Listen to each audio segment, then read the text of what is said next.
মাশাআল্লাহ, মেয়ে তো অনেক সুন্দর, আমার পছন্দ হয়েছে। তার ছেলে মেয়েরা দুজনের মধ্যে কথা বলে নিলে ভালো হইতো না?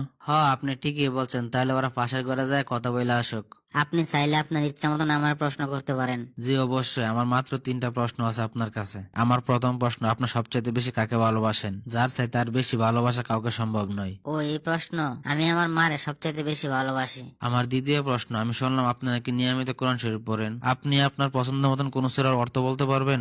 আমি তো এখনো কিছু জানি না, তবে খুব শীঘ্রই শিখে ফেলবো। আমার তৃতীয় প্রশ্ন, আমার বিয়ের ব্যাপারে অনেক মেয়ের সাথে কথা হয়েছে এর আগে, তারা আপনার সাথে অনেক সুন্দরী ছিল। তা আপনি কি বলবেন, কেন আপনাকে আমার বিয়ে করা উচিত? কি আপনার এত বড় সাহস? আপনি আমার চেহারা নিয়ে কোড়া দিলেন? বাবা মা তোমরা কোথায়? কি হয়েছে তোমার, তুমি চিল্লাইতেছো কেন?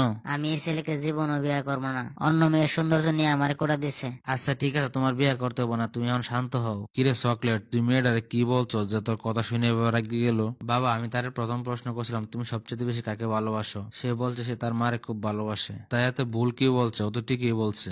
না বাবা, প্রকৃত বিশ্বাসী তো সেই যে কিনা তার জীবনে চাইতে আল্লাহ ও আল্লাহ রাসুলকে বেশি ভালোবাসে। যে স্ত্রী আল্লাহ ও আল্লাহ রাসুলকে বেশি ভালোবাসবে, সেই স্ত্রী তার স্বামীরও বেশি ভালোবাসবে এবং তার সম্মান করবে। আল্লাহ ও আল্লাহ রাসুলকে বেশি ভালোবাসার কারণে সে তার স্বামীর প্রতি বিশ্বস্ত থাকবে। এই ভালোবাসার কারণে আমরা ভালোবাসা শেয়ার করতে পারবো। এই ভালোবাসার কারণে লোভ লালসা দুনিয়ার জাগতিক মন্দ কাজ থেকে বিরত থাকবে। আমার দ্বিতীয় প্রশ্ন ছিল, সে তো কোরআন শরীফ পড়ে, তাই তারে বলছিলাম তার পছন্দ মতনে কোন একটা সূরার অর্থ বলতে। সে বলতে পারে নাই। তখন আমার একটা হাদিস মনে পড়ছিল, সবাই মারা যায় তবে তারা ব্যতীত যাদের জ্ঞান আছে। সে তো 20-22 বছর সময় পাইছে, এখনো তার জ্ঞান অর্জন করার সময় হয় নাই। আমি কি করে এমন একটা মেয়ে বিয়ে করতে পারি যে কিনা তার দায়িত্ব কর্তব্য সম্পর্কে এখনো কিছু জানে না? সে তার বাচ্চাদেরকে কি শিক্ষা দিবে? একজন মাই হলো বাচ্চাদের প্রথম শিক্ষক।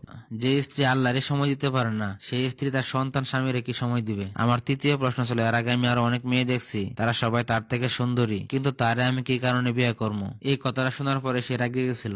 এইভাবে বলাটা তোর ঠিক হয় নাই বাবা। আমার উদ্দেশ্য ছিল এটাই, এই কথা শোনার পরে সে তার রাগকে কন্ট্রোল করতে পারে কিনা। যখন রাসূলুল্লাহ সাল্লামকে বলছিলেন পুণ্যবান হওয়ার গুণগুলো সম্পর্কে বলতে, তখন তিনি বলছিলেন রাগান্বিত হয় না, রাগান্বিত হয় না, রাগান্বিত হয় না, কারণ রাগ শয়তান থেকে আসে, আর যখন আসে সব ধ্বংস করে যায়। যেই মেয়ে অপরিচিত ব্যক্তির সাথে কথা বলতে গিয়ে রাগ নিয়ন্ত্রণ করতে পারে না, একটু আগে আমাদের মধ্যে কথা সব তার বাবা মাকে বলে দিল, সে কি করে তার স্বামীর সাথে থাকার পরে সবকিছু নিয়ন্ত্রণ করতে পারবে? আসলে তো কথাটা চিন্তার বিষয়, তুমি তো ভালোই ধরতে পারছো বাবা। আমি আল্লাহর কাছে দোয়া করি আল্লাহ যেন তোমার ভাগ্যে সত্যিকার একজন দিনদার পরহেজগার মেয়ে ব্যবস্থা করে দেয়। আমিন।